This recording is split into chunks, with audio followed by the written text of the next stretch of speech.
Magandang araw mga kabukid. Ayan, panibagong araw, panibagong vlog na naman tayo. Ayan, at tayo magluluto ng napakasimpleng ulam lang guys. Ayan, bulang lang na papaya at mayroon tayong tirang pritong galunggong dyan. At yan ang ating gawing pangpalasa dyan guys. Ang ating isang araw pang galunggong. Ayan, yan ang masarap dyan guys. Yung isang araw pang prito, malunggay, papaya, ayan po yung ating gagamitin. Ayan, at mayroon ng luya, kamatis, timpla na yan guys, na bitchin paminta. Ayan, dagdagan na lang natin kung kulang mamaya. May bagong isda na rin yan guys, yun yung pang-alat natin dyan. At ayan, at kulong-kulo na guys. Lagay na natin yung ating gulay na papaya.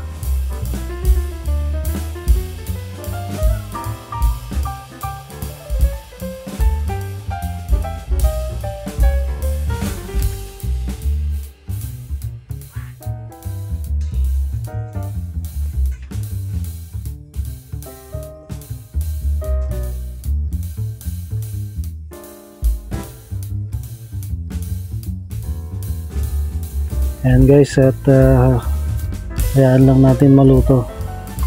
Takpan muna natin. Ayan, at kulong-kulo na yung ating gulay. Titignan natin guys kung malambot na yung ating papaya. Tikman natin kung tama na yung timpla.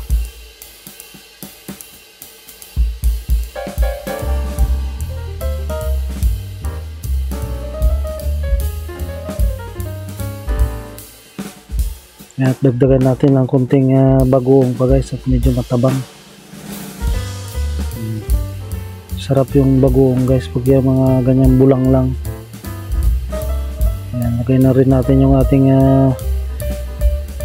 dahon ng malunggay. Ayan, dahon ng malunggay na yan guys, saglit lang naman yung lutuin.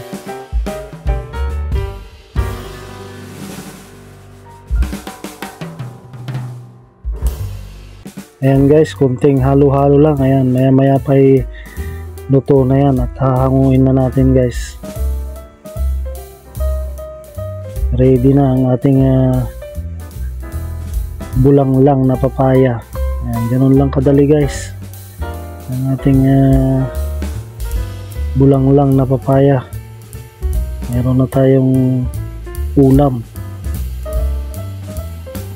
Simple lang pero napakasarap.